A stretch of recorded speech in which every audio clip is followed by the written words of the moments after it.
촉촉한 제형의 선크림을 전체적으로 가볍게 발라줍니다. 굉장히 가볍고 백탁 현상이 없어가지고 너무 답답한 거 싫어하시는 분들은 추천드릴게요.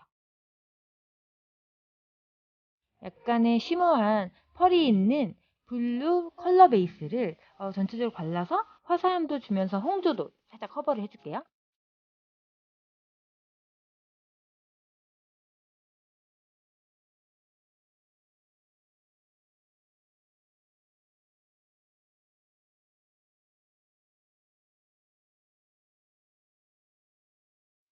두껍게 안 해도 지금 되게 화사해진 게 약간 여기 펄이 저게 그래서 화사해. 매트한 피부가 어울리는지 아니면은 뭐 얼굴이 뭐 빵빵하다 해갖고 마냥 뭐 매트하게 어울리고 이런 게 다 아니고 광택감이 있어야 약간 입체감이 돌면서 더 얼굴이 작아 보이는 경우들도 있고 그래서 그거는 좀 다 사람마다 다른 경우여서 반면 베이스가 조금 어느 정도 도톰해야 약간 좀 더 도자기 같고 좀 더 멋지해 보이면서 더 예쁜 사람이 있고 어느 누구는 진짜 초 얇아야 또 되는 경우도 있고 그거는 진짜 케이스 바이 케이스 다 달라. 눈두덩 이렇게 너무 간격이 좁은 분들은 여기 너무 밝거나 너무 두껍게 많이 밝히지는 않을게요. 진짜 여기 좁으신 분들 메이크업 하는 거 굉장히 어려워요. 굉장히 잘 해야 되고 왜냐 일단 첫 번째 섀도우가 많이 안 어울려요. 되게 답답하고 음영 메이크업 잘못 들어가면 다 여기가 하나로 딱 붙어 보이면서 되게 답답해 보일 수도 있고 예를 들어 뷰러 컬링도 많이 했을 때 되게 여기가 눈과 눈썹이 붙어 보이면서 눈이 더 답답해 보이는 그러니까 눈 자체 사이즈는 커지겠지만 저 멀리서 사람이 비율로 봤을 때 여기가 여기 하나로 보이는 그래서 화관이 더 부각돼 보이는 그런 전체적인 비율도 고려했을 때 여기에 답답하게 다 뭔가 몰아서 여기 막 뭘 많이 하는 것보다 시선을 밑으로 빼주는 게 좋겠다.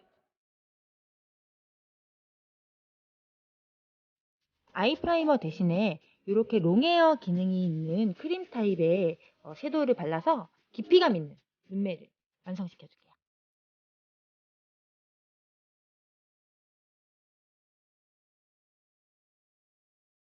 약간 획기 도는 그런 매트한 브라운 음영 섀도우로 전체적으로 바르기보다는 이렇게 앞뒤 이렇게 텐션감 있게 눈매를 좀 봐가면서 답답하지 않게 음영을 넣어줄게요.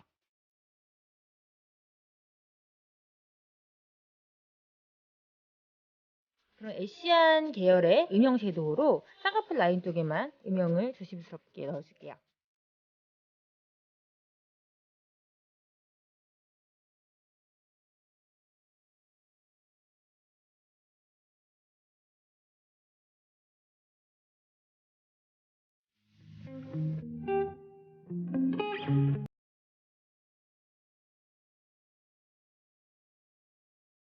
전체적으로 음영은 많이 들어갔기 때문에 청순한 듯 눈이 그윽한 듯 그런 눈매를 조금 만들어주기 위해서 라인을 조금 아래로 빼서 그려줄게요.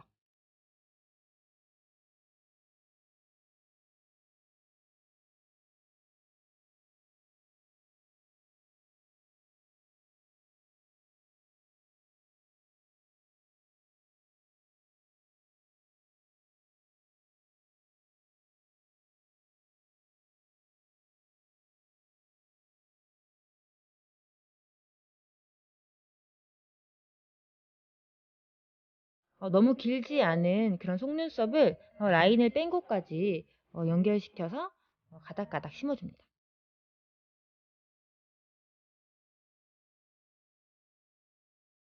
이제 내 속눈썹과 인조 속눈썹을 연결하듯이 쪽에만 가볍게 살살살살 발라주세요. 불고대로 컬링을 한번 잡아주시는 것도 잊지 마시고요.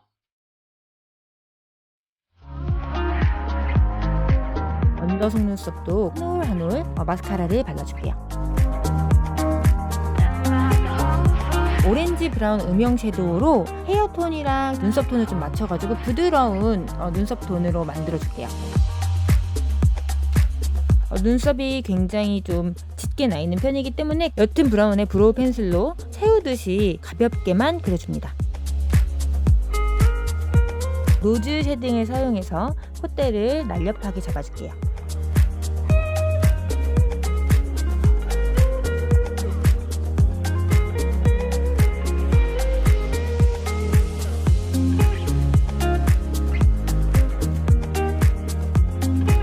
라벤더빛 핑크 블러셔로 사랑스러운 앞볼을 만들어줄게요.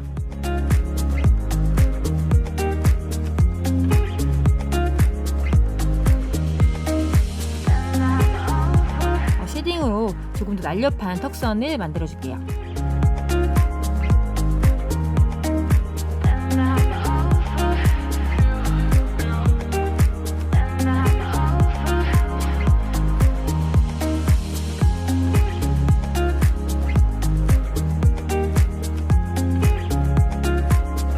가루 타입의 핑크 글리터를 눈 앞머리에 발라 포인트를